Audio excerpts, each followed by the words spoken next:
Welcome to part 2 of my triple tutorial, which will show you how to draw the ear at the 3 most common angles. Part 2 will specifically show you how to draw the ear at the side profile angle. I recommend that you pause the video at the end of each step and listen to the instructions. Let's begin. Step 1. Make a closed C shape. The placement of the ear falls between the bottom of the eyebrows and the bottom of the nose. Be sure to notice that the angle of the ear follows the jawline. It is not straight up and down.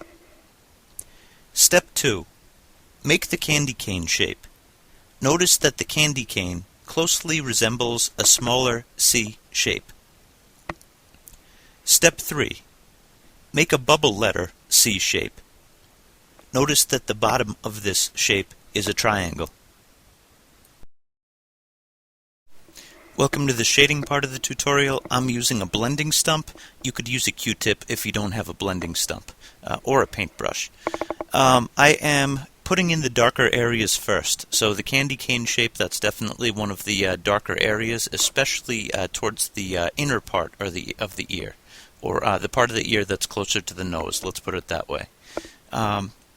Basically, on both of the C shapes, the candy cane shape and the bubble letter C shape, the closer that it gets to the nose, the darker it's going to get. And it's going to be a slight gradation as it goes away. Be sure to remember that the shading of each ear is dependent upon the depth of the indentations, and that slightly varies from person to person, but it also depends on the light. I'm actually going to label it for you a little bit later, which are the darkest parts and which are the lightest parts in general.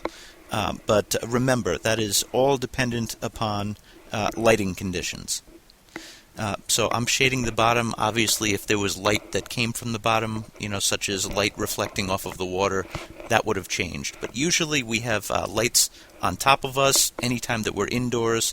The area on top of the ear is going to be the lightest part, you'll see, as well as the area slightly underneath the bubble letter C shape. And I just, all I did to do the shading was I did line next to line next to line. That's called cross-hatching. And then I smudged it with the blending stump. I usually use a paintbrush, but for the size of the ear, I'm finding that the blending stump it works very well. It would be kind of ironic if you do the shading with the Q-tip. That would be kind of funny. Here I'm labeling the darkest and lightest sections, and you can just pause this if you need to. I hope this helped.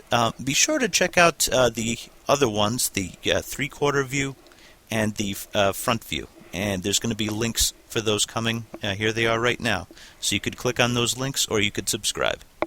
Thanks for watching.